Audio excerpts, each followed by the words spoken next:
Welcome to this Photoshop tutorial. In this video we're going to go through how to use layout guides to help you when you're placing assets and maximising the effectiveness of your composition. So I've got a picture of a kingfisher here, and you might have noticed that when you use the crop tool and you drag a part of the image that you want to keep, you get this rule of thirds grid on here.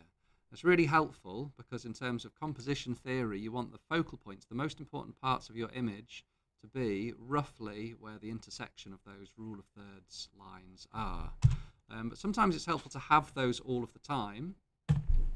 So you can show this grid or any other grid by pressing Control and apostrophe.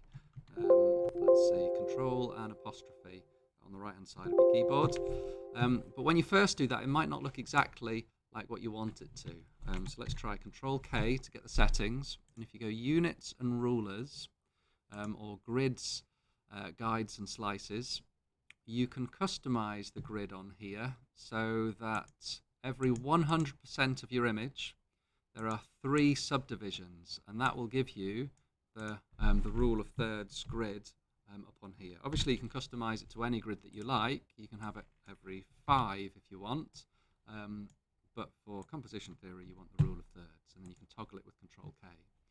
These rulers here you can show and hide with Control R, or with the arrow tool selected you can drag in your own guides to put them wherever you want, so that you can quickly put any box there to help you when you're positioning everything.